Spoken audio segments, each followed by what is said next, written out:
You are watching us live here at Human TV Africa. My name is Katom Kasa. I'm a Ugandan lawyer interested in issues human rights. And of course, on Human TV Africa, we always talk about things to do with human rights and find ways to protect the rights that are being subtracted, especially from the elites and the politicians, much so in Africa. So, as Human TV Africa, we always champion issues of human rights. In the studio is Dennis Bongole in Uganda to do the show production. And today, remember, this is episode 12. This is episode 12, call it part 12, under the theme and focus on anti-homosexuality laws in Africa. We look at the politics behind these laws. I've been telling you, time without number, that the anti-homosexuality laws in Africa are generally influenced by politicians. Generally, the politicians are influencing them to have their way with the public, and of course, they are supported by the religious leaders. Now, if the politicians and religious leaders and traditionalists don't play their game well, we always see lots of bad laws coming out of Africa, and basically we see homophobia escalating in much of Africa because of the bad laws that come out of Africa and because of the bad politics of the day, that is being played by the politicians, religious leaders, and traditionalists, who always think that by playing the card against homosexuals, against LGBTIQ plus family, they are going to have their way. They are going to have the public on their side. They are always looking for ways to put the public on their side. So all these bad laws come as a result of decisions made by politicians, made by religious leaders, and made by traditionalists that think that, no, we have to find a way to combat homosexuals, to blame them for our problems, to blame them for our inequalities, inabilities to perform our duties well. Now, in Africa, 37 countries criminalize homosexuality. 37 countries criminalize homosexuality. And if you've been following these shows, go back to our part number 1 up to part 11. This is part 12. You are going to be able to see that the history of homosexuality is there. It has been part of us. It's part of human nature. Wherever you are, you can be homosexual, you can be heterosexual. But the idea of homophobia, the idea of laws against homosexuals, was introduced in Africa by politicians that were colonists. Colonizers brought laws that are against gay people in Africa and in the world. Now, homophobia was exported from Europe to Africa. It was imported into Africa. There was no homophobia. There were no laws against gay people in Africa. They were there. They were leading armies. They were leading families. They were noble people. Some of them were kings, like King Mango of Uganda. There's evidence the guy was homosexual. And others. People in the Zulu army, some of the generals were homosexuals. We have heard about the boy wives. What were they doing in the army? We've heard about the queen king, the queen king in Angola, and others. So they were homosexuals. Even before the coming of the Europeans, they were homosexuals. But who made homophobia a reality? It were the Europeans, colonizers, the colonizers who wanted to have their laws work in Africa. Now, when they went, gave us what they called independence, they left the laws intact in Africa. And the African politician did not see a reason to get rid of these laws because homosexuality is a selling card. It helps them to keep in power. So today, let us look at the most vocal presidents in Africa that actually are fueling homophobia. The most vocal presidents in Africa that are fueling homophobia. Number 1 is William Ruto. In that order, he's the new guy as the president of Kenya, but so far in the few months has been in office, he has been spitting fire against homosexuals. His wife, Rachel Ruto, one of those most homophobic pastors, if I may say, fueling homophobia, and everyone is really on their guard. The LGBTIQ plus family, they are fearing this first family because the first family has become preachers of the gospel, and they are blaming homosexuals for everything wrong in Kenya. Instead of fixing Kenya, these two people are actually blaming homosexuals for the failings of Kenya. Now, this family here is a family of homophobia. They are fueling homophobia in Kenya, and they are against, of course, all rights of gay people in Kenya. Now, this is one family I have to show you that politicians influence this. Now, this lady, the first woman president in Tanzania, Samia Suluhu Hassan. Yes, Hassan, the president of Tanzania. This lady, using her Islamic background, yeah, she's fueling homophobia in Tanzania. My sources in Tanzania tell me that she's fueling anti-homosexuality laws and, of course, criminalizing and witch hunting people. A lady would have thought she would have been motherly. No, she's actually promoting more hate in Tanzania in terms of homophobia. They are using religion. She's a Muslim. She's actually married in a polygamous family. I understand. And she's comfortable with that, but she's fueling homophobia. She's fueling homophobia in Tanzania. That is one case in Tanzania. I'm showing you politics, how politics influences homophobia. They are always politicians. This man here, a political failure for some time, now the president of Zambia, Hakainde Hichilema. Hakainde Hichilema, president of Zambia, has been quoted, yes, on different forums. Of course, heard him speak on different forums, calling upon criminalizing of homosexuals and witch hunting them, imprisoning them because it's not Christian, it's not African. These people speak out of ignorance. I've been always saying, go back and watch my shows, my episodes 1 to 11. You see, they're speaking out of ignorance. Of course, they know the facts, but they want to politicize the entire thing. Hakainde, one of the most homophobic presidents Zambia has got today, has become a preacher against homosexuals. And today, in Zambia, homosexuals are being beaten, by the way. Even refugees who are homosexual in Zambia are not safe. They're in trouble because the president is homophobic. That's another case study. We look at other presidents. We look at Malawi. We look at Malawi. Remember Lazarus Makate Chakwera. Dr. Lazarus Makate Chakwera, the president of Malawi, one of these guys that actually have been also fueling these laws against homosexuals. Remember in 2010, the court had passed a law, had passed a verdict against Stephen and his partner who were gay people, but the president then came out and forgave them. Bingu Mutharika came out and forgave them. That was 2010 in Malawi. But today, yes, Lazarus Chakwera is leading the anti-homosexuality hate, of course, law in this beautiful country of Malawi. So this is how politicians basically influence bad laws to happen in Africa. Politicians are looking for their way. Now we have Emerson Mnangagwa, the president of Zimbabwe. Right there is another guy known for fueling homophobia, fueling lots of hate in Zimbabwe. Of course, we know that Mugabe was the lead homophobic president Africa has ever had. Mugabe was so homophobic, every time he was attacking homosexuals. Every time Mugabe had made homosexuals, he's punching back. Today, Emerson Mnangagwa is continuing from where Mugabe stopped. And these politicians do it deliberately because they know the public is gullible. Tell them homosexuals are our problem. We are going to have a problem because God won't like our country. Because homosexuals tell them that Europeans are forcing you to have homosexuality, gullible Africans are going to accept that. Now, presidents are using that as a way to get back to power.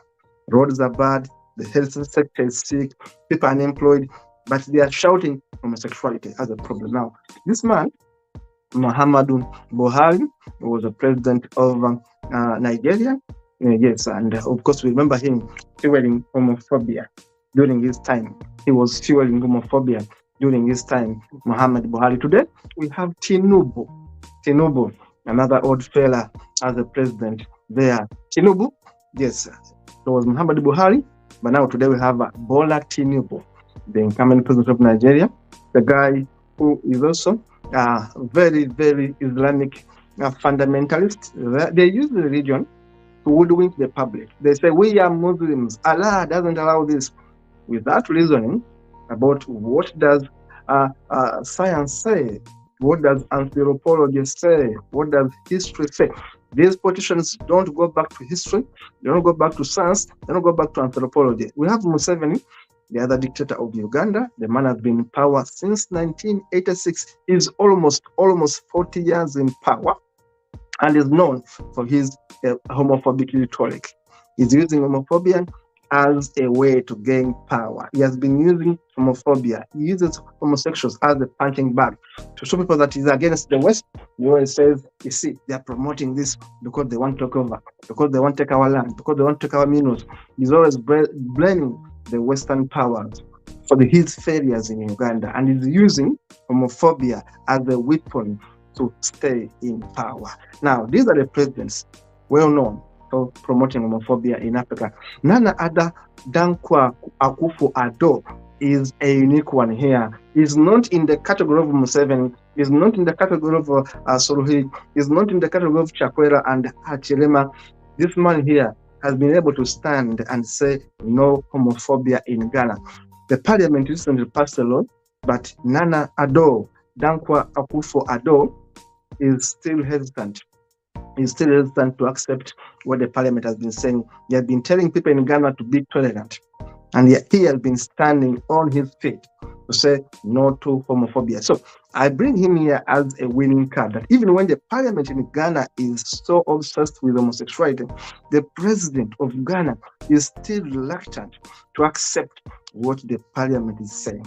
Now, Africa needs sober presidents. Africa needs sober minds. And of course, President Nana Akufo-Addo of Ghana is an example. He may be influenced to sign it, but so far, he has held his ground. He has held his ground to say, let us allow to coexist with anyone. They are Nigerians, they are Ghanaians, they are Africans. We can overstay, we can stay with them. We can stay with them peacefully. Now, let us have a look at the videos and see what are these presidents saying. Let us have a look at the videos to see more about homophobia in the videos. Taddo mkono ku tteeka erikugira ebisiyaga palamenti yayise omwaka ogwedde era ng'okusiira ku ssemateeka kino kirifudde etteeka erijuvu. Can somebody be homosexual purely by nature without nurture? The answer is no. Am I right? That's the lie. That's why I want to say. Can somebody be homosexual purely by nature? The answer is no. Museveni omukono aguteddeko makuba pulezidenti entebe mu maaso g'abannamawulire balina abavudde mawanga ebweru gye bamaze ebbanga batisatisa okumya obuyambi singa pulezidenti ateeka omukono ku tteeka lino. Wano Museveni waategeereza amawanga ag'ebweru abazize bamutisatiza kukyukusa omukono ku tteeka lino nga bw'atasobola kutisipotisipa era n'ategeeza nti baba tebaagala kukolagana ne Uganda olw'ebisiyaga balekeyo. We cannot have a relationship based on subservience, that our society is subservient to the other society. That whatever they tell us, we must do, whether we agree or not. So that's their own choice, it's not ours. For us, we want to work with the West, we have been working with the West. They cannot force us to do something like this, which is so fundamental. President anokodde ekyawandiikibwa mu Bayibuli Esawu yatundira obusika bwe kyagambye nti Uganda eggwanga terisobola kutunda busika bwalyo eri abazungu lwa buyambi. Wano abategeeza bave ku bisiyaga kubanga bannayuganda tebalyagala ate si butonde bwabwe. Museveni akiikiriza nti wali muntu yenna yazaalibwa nga muli wa bisiyaga nga guno muze omuntu gwayiga obuyize. Our youth should reject this because God designed the human being most appropriated for pleasurable, sustainable, and healthy sex.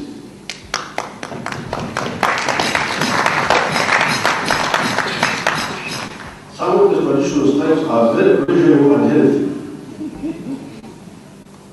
The mouth is not engineered for that purpose, except kissing. So it is very unhealthy. And people can can even contract gonorrhea of the mouth and the throat on account of so-called oral sex. Not to mention wounds. I'm sure someone can pick wounds. You go for sex, you will come back with wounds.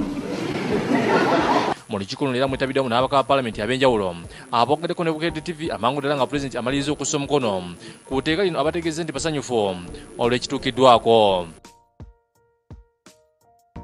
That is how homophobia is fueled in Uganda. The president uses pseudoscience, pseudo-knowledge, and politics to convince the people that the Western powers, Western governments, Europeans are forcing Ugandans to accept homosexuality, which is actually a lie. Number two, he says no one is born gay. Everyone learns to be gay.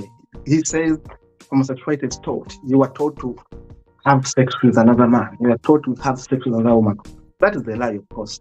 The president is blatantly lying, and he's using a Bible to justify his lies, and he's using science, which is pseudo-science, to justify his lies. This is politics in Africa. This is what African dictators do. They use the Bible, they use pseudoscience, they use fake history to justify, and they use their hate against Europeans to justify why they hate homosexuals. They use their hate. They call it Pan-Africanism.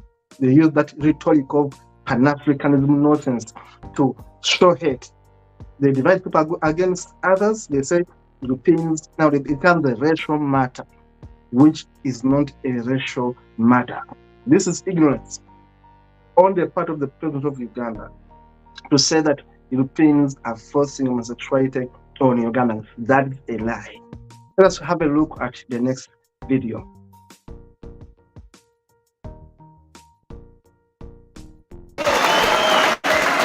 Kama mtu si peaceful, you assault that person as you wait for the police. Kweli? Kama bado ni mtu ameufanya kitendo, tunasema hot pursuit, amedunga mtu, bado the incident is still fresh, huyo mtu awawe. Na ninasema awawe. That is the proper interpretation of the law. Article number 24 of this constitution inasema ya kwamba certain rights can be limited. These are rights which can be limited, and right to life is one right which can be limited. Hatuwezi allow few individuals waendelee ambao ni wakorofi waendelee kudisturb watu wengi in the society. That one is not protected in the law. Lazima population ya watu ikiwa 100%, if 3% ndio wana disturb kwa kuua watu, we eliminate 3% by killing to save 97%.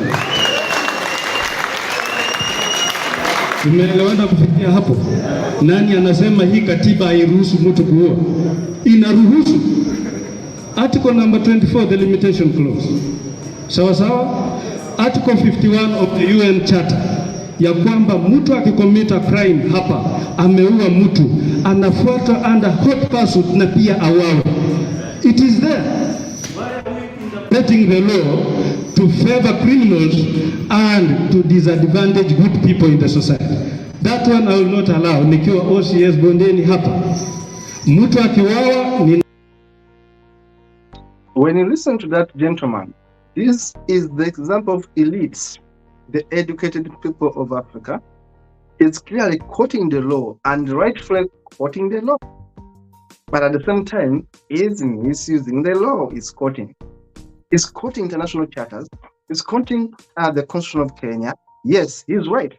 But to say that you can sacrifice the lives of 3% to save 97% from immorality is wrong. Now, this politician is willing to kill 3% of gay people in Kenya because they're immoral, because they're disturbing the peace of the 97%. Now, this is politics gone wrong. And elite, the elite society, they're educated, they know the law, they are lawyers, they are government workers, but they are misinterpreting the law. That in human rights, the way it's quoting it, it's okay to kill 3% to save the morality, the sanctity, the dignity, the peace of the 97%. Now, this is the kind of rhetoric I'm talking about, the politicization that even the elites, those who are educated, still can misuse the law. Let us have a look at video number 3. Kabisa kwa sababu mimi I don't tolerate such. Everybody has the right to make their own choices, and if they feel that's the way they should go, mimi sina shida na msema mzee. Personally for me, it's a no, man. It's a very productive thing that the society is doing to encourage that Kenyans should adopt it.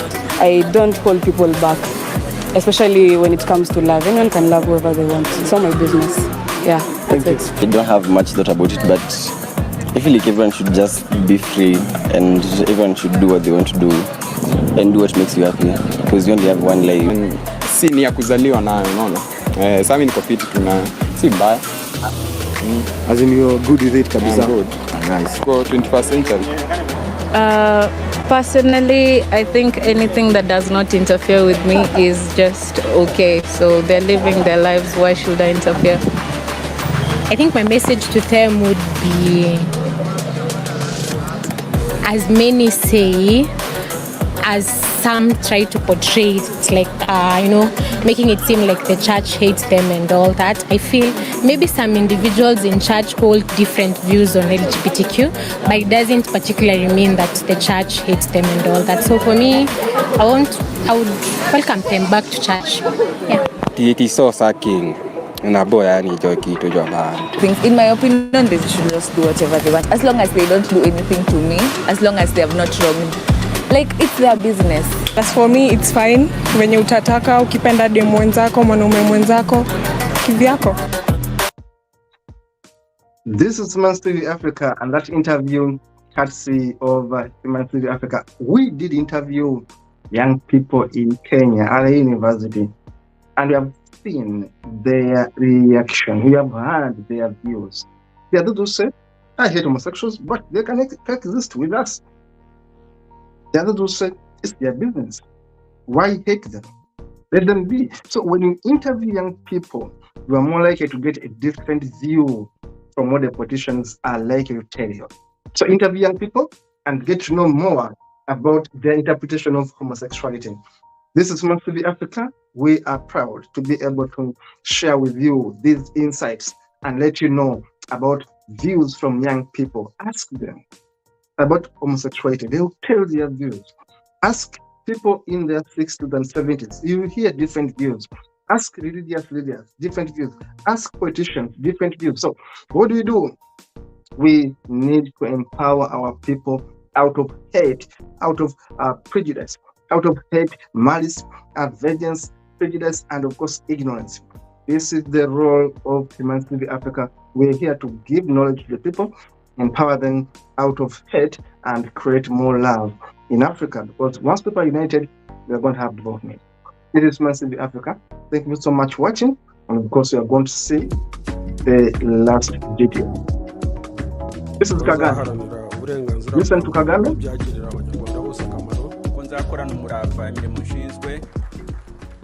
ubuzima bw'igihugu rero n'abagituye na politiki ndiho mvuga byose bishingira ku mahitamo. Ushobora guhitamo ukavuga uti ariko kuba n'umukene hari icyo bitwaye, ko dufite abagira neza iteka iyo twashonje cyangwa twakennye iki batugoboka, ibi bindi abantu bavuga bivunanye turakora ibyiki, reka dutegereze bajye batugoboka. Nibyo usanga cyane bihanze muri politiki z'ibihugu byacu ndavuga u Rwanda, ndavuga Afurika. Icyo kibazo kirahari kandi abantu barakivuga, bahora bavuga intambara tugomba kurwana zo kugira ngo Afurika ishingiye ku nyafurika, ishingiye ku mutungo Afurika ifite, ishingiye ku n'umubare w'abantu na miliyari n'ibice 3 cyangwa 4 bikomeza kuzamuka, miliyari z'abantu bakabaho gusara, abantu bemeye guhora bari mu butindi, bari mu bukene, bari mu guhora baragiwe nk'inka. Ariko twaba twageze imbere y'abantu tuvuga hanze n'icyo, ukarega agatuza, ugakubita agatuza, ukavuga twebwe Abanyafurika turambiwe ibi ngibi. Warambirwa ibintu imyaka 50 utagira ikintu uhindura, ubwo babirambiwe koko. Icyo rero nta kuntu tuzakivamo tutakivamwemo n'abayobora, abayobora u Rwanda, abayobora ibindi bihugu. Kuyobora byabaye kwambara karuvati, twe twamera neza nk'abayobozi, ariko ya mpinduka tuvuga buri munsi ntuyibone. Ko inshingano dufitiye igihugu cyacu kandi zigomba kuduturukamo, zikatubonekamo. Either urashaka dignity yawe n'iy'Abanyarwanda, cyangwa se urashushanya gusa, urabeshya abantu, uragaragara, uravuga utya, ariko bwakwira ugakora ibindi bitandukanye n'ibiyo kujyana aho ngaho. Ariko twari dukwiye kuba twiga, tukareba ibindi bihugu, tukareba ibindi bice by'isi uko bimeze. That is Paul Kagame. Paul Kagame, he is talking to his cabinet, the ministers, and he tells them that the problem of Rwanda is you people, the elites in ties, always not practicing what the people expect of you. We spend so much time in politics and we don't work. What is happening in Rwanda is that Rwanda is developing faster than many other countries in Africa because the president of Rwanda has focused on the major issues. He has his own weaknesses, but it's focusing on major issues. I should tell you, there is homophobia in Rwanda, but you don't see it because the president has told people, do not mind about gay people. We can coexist with them. Rwanda is less homophobic than Uganda. In Rwanda, we don't hear Kagame playing the politics of homosexuality. He doesn't. And Rwanda is the cleanest city, a country in Africa. Kigali is the cleanest city in Africa. Clean, organized, less corruption in Rwanda. Because the leadership in Rwanda under Paul Kagame since 1994 is a focused leadership. He tells his ministers, his cabinet, let us focus on the real issues than mere politicking. What Uganda is doing is politics. What Nigeria is doing is politics. What Zambia is doing is politics. They are into politicking. They forget the real issues affecting people, and corruption becomes the big problem in Africa. Rwanda is an example of a country that can major in majors and leave the minors. Thank you, Kagame. It's a plus for you when it comes to issues, human rights, in terms of gay rights. Over the next 3 years in economic, health, and security support. The pledge comes one day ahead of the U.S.-Africa Leaders Summit in Washington, in which the U.S. hopes to deepen ties with the region. CGTN's Joy Kiruki-Juma reports. African heads of state and leaders arrived in Washington, D.C. on Monday for the first U.S.-Africa Leaders Summit since 2014. U.S. President Joe Biden is seeking to boost trade opportunities and build trust with African leaders during 3 days of talks. But not all countries are attending the summit. Burkina Faso, Guinea, Mali, and Sudan have been excluded following recent coups there. Eritrea too is not represented as it has no diplomatic relations with the U.S. The summit, just to take a step back, is rooted in the recognition that Africa is a key geopolitical player. The continent will shape the future not just of the African people, but also the world. President Biden believes that U.S. collaboration with African leaders, as well as with civil society and business leaders and the diaspora, women, youth, is essential to unlocking the potential of this decisive decade. In line with that, President Joe Biden is set to establish an advisory council on engagement with the African diaspora in the U.S. I would say three things make me confident that we will have a positive result from the summit. The first is we are bringing the resources to the table in significant numbers. And if you compare what the United States is committing over the next 3 years to what any other country is committing, I think we stack up extremely favorably. During the summit, Biden is also expected to announce support for the AU joining the G20 group as a permanent member. Joy Kiruki Juma, CGTN. For more on the significance of this summit for Africa, Kofi Kwaku, an Africa Affairs analyst based in Johannesburg, South Africa, shares his views. Out of that, it's a huge number, 49 countries represented. This is a big number. So to them, it's a big win. But for us in Africa, it may not be as complete and inclusive as possible because the US is using element like human rights issues and democracy to sideline some of those 5 countries. But in short, to them, it's a very representative. I think key to it is the fact that the US is almost calling the shot. I think there's been a forum, US Africa Leaders Forum of. Thank you so much. That is it. That is it from us. It is a way to show you how politics affects affairs in Africa. Now, the US, one of the major funders of political programs in Africa, is getting these politicians together and sometimes dictates to them what to do. Now, when politicians are told what to do, especially politicians in Africa, they have an ego. So my call to the US government is to find a balance when you want to push the rights of gay people in Africa. We should find a balance because threats and sanctions are not exactly working. There should be something different if you are going to handle these politicians in Africa. Threatening a country to cut off the aid simply fuels dictators like Museveni to gain more popularity. So the US as a government should rethink their strategy when it comes to promoting rights of minorities in Africa. Threats may not work, but sanctions aimed at individual actors are going to work. But if you are going to affect the entire country, it will boomerang to you. But if a sanction is going to affect the president and his family, the ministers, the politicians, that sanction is more likely to be much effective than the one that affects the entire country. It is Human TV Africa. We're coming here with views, ideas, and thoughts. And I want you to comment, share, like, and tell us what you think about politics in Africa and how to end homophobia. It is Human TV Africa. Thank you for watching, and please keep watching. See you in the next show.